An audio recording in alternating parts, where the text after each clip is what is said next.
I'm sure మీరు మీ gym లో exercise చేస్తూ చూస్తుండొచ్చు. ఇది చాలా మంచి ఎక్సర్సైజ్ ఓవరాల్ కోర్ కి.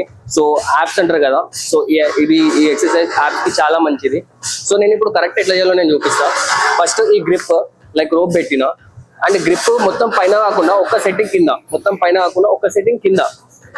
సో ఇప్పుడు వెయిట్ కూడా మాక్సిమం నాకు ఎంత కెపాసిటీ ఉందో అంత 25 ఉంది. మీరు 10-15 నుంచి కూడా స్టార్ట్ చేయొచ్చు, 5 నుంచి కూడా స్టార్ట్ చేయొచ్చు. సో ఫామ్ ఇప్పుడు ఈ రోప్ ని కరెక్ట్ గ్రిప్ తీసుకొని మీ ఫోర్ హెడ్ లెవెల్లో లైక్ ఇది లాక్. ఈడ నేను పర్ఫామ్ చేసినప్పుడు కూడా ఇట్లా ఇట్లా ఇట్లా స్వింగ్ అవుతుంది ఈడ లాక్.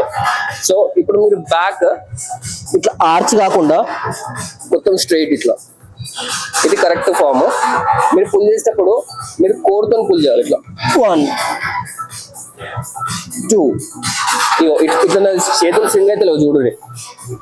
ఇట్లా స్వింగ్ అయితే ఇది ఫామ్ మీ షోల్డర్ పైన పోతుంది. ఇట్లా నార్మల్ గా మంచిగా ఫోర్ హెడ్ లెవెల్లో పెట్టి మీ కోర్ ని మంచిగా స్క్వీజ్ టైట్ చేసి బ్రీతింగ్ కిందికి పోయేటప్పుడు breath out, breath in, breath out, breath in, breath out, breath. Okay, so ఇట్లా మీరు 12 to 18 రెపిటేషన్ చేయొచ్చు. నేను 25 చేస్తా, మీరు 12 to 18 రెపిటేషన్స్. మీరు 10 కూడా చేయొచ్చు. నేను 12 to 18 రెపిటేషన్ చేస్తాను కానీ మీకు ఎన్ని అయితే అన్ని 12 to 18 రెపిటేషన్స్ అయితే మాక్సిమమ్.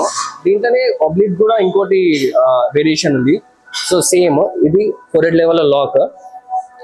సో ఇగో సైడ్ వేస్ 1 breath out, 2 breath in, breath out. ఇట్లా ఇది కూడా 12 to 18 రెపిటేషన్స్. చాలా మంచి ఎక్సర్సైజ్ ఓవరాల్ కోర్ కి. మొత్తం మీ స్టమక్ పైన లైక్ ప్రెషర్ వస్తుంది. చాలా మంచి ఎక్సర్సైజ్, ట్రై చేయండి. అండ్ ఇట్లాంటి వేరియేషన్స్ కోసం ఇంకేమైనా కావాలనుకుంటే కామెంట్ చేయండి. అండ్ ఇట్లాంటి ఇన్ఫర్మేటివ్ వీడియోస్ కోసం ఫాలో మీ.